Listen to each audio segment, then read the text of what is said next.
Yes, guys, welcome back to Chelsea Fan TV. Welcome back to another episode of 5 Things We Learned. Show where we go through all the major talking points of the last Chelsea game, and that was yet another classic. We've really been treated to a lot of goals in the last two fixtures, which is insane when you deep what our defence is usually like and what our attack is usually like. Chelsea have scored 4 goals again. Second time in a week that we've done that. And for the first time in ages, I don't feel like I'm coming out of the game saying, oh, we were wasteful, we missed so many chances, we missed this, that, and the other. No, we didn't really get a lot of opportunities, and we made the most of all of the clear-cut ones that were given to us. We were clinical. We stood up to Manchester City throughout the 90 minutes. Usually, I always come out of these games saying, no, we needed the 3 points. We needed the 3 points. The reason why I feel a little bit different about today is because we are facing the standard. We're facing Manchester City, the three-peaters, the treble winners. This is the peak where it comes to playing the best teams in the world. And we managed to step toe-to-toe with them for 90 minutes. We didn't get bodied. We didn't let our heads drop for anything other than maybe either side of half-time, because I feel like we did fall asleep at that period. But other than that, I felt like we stood toe-to-toe with them. We actually dominated in certain areas of the pitch. You could argue Chelsea were the better team coming out of the game. It was a really good performance. I feel like we've really started to build off the Tottenham game. And my first point coming out of this was resiliency.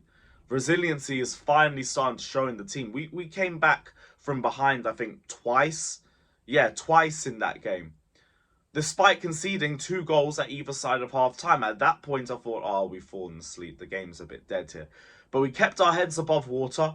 We kept pressing at Man City. Raheem Sterling was dominating Kyle Walker on the left-hand side. Cole Palmer had a brilliant performance on the right. Gallagher, excellent in midfield. We're going to get into him in a little bit as well. And we created our own opportunities. Gallagher has a good shot at goal. It gets parried out to Nicholas Jackson, who hasn't had a lot to deal with all game, but he kept persistent, he kept his awareness up, and he got rewarded with another big goal. That is now 4 goals in 2 games for him. He's now the 5th highest goal scorer in the Premier League. He's gone from being the worst striker in the league to 5th highest. See how things can turn for you with just a little bit of good form. But again, first main point, resiliency is starting to show in the team. I'm starting to see a bit of mentality building. Big up to Pochettino, by the way, as well. Correct lineup, correct substitutions. They all had the desired impact. We kept the mentality in the team up from the first minute to 90. I could not have asked more for Pochettino coming out of that game. So he has to have his little commemoration there as well. Someone else who deserves their own point, Sterling. Another big game performance from Raheem Sterling. He kept asking questions of Kyle Walker all match. Driving at him. The interplay was superb. Constantly asking for the ball and constantly making the right decisions on it. You couldn't have asked for more from him. Cucurella on the left-hand side as well deserves an honourable mention. Bossed it against Phil Foden.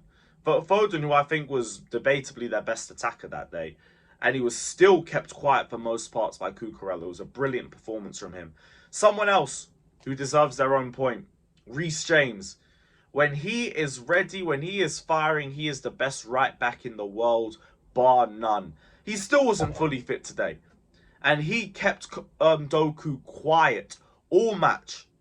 Doku failed the Reece James test today. He failed. He got a U. Straight ungradable. His highlight of the game was getting booked for diving. Didn't do anything. I was very disappointed with Doku with all the hype I saw going into this Chelsea game. He was one of the players I was worried about the most. Very, very disappointed. Although then again, it is just Reece James things. So it might not even just be him in general. When you come up against the final boss at right back, you are always going to struggle. And it happened again today. Another player we want to talk about, Conor Gallagher. Yet another big game where Gallagher, you could argue, is the best midfielder on the pitch. Couldn't argue about the best Chelsea midfielder. That was just him by far. Brilliant performance from him when he played high up. A constant nuisance to the back line. Winning balls in the right areas. His passing was good as well. Got another assist. I think it was for Thiago Silva off the corner. At the end of the match, I think he had to drop a little bit deeper and he started dictating play. Started to improve in that aspect as well. I'm not going to go all the way to say maybe he can play in the pivot. I would rather we just keep him in the 10 for now. But it's yet another big game performance from Gallagher. Big up to him. He's the most improved Chelsea player this season by an absolute mile. And credit to him.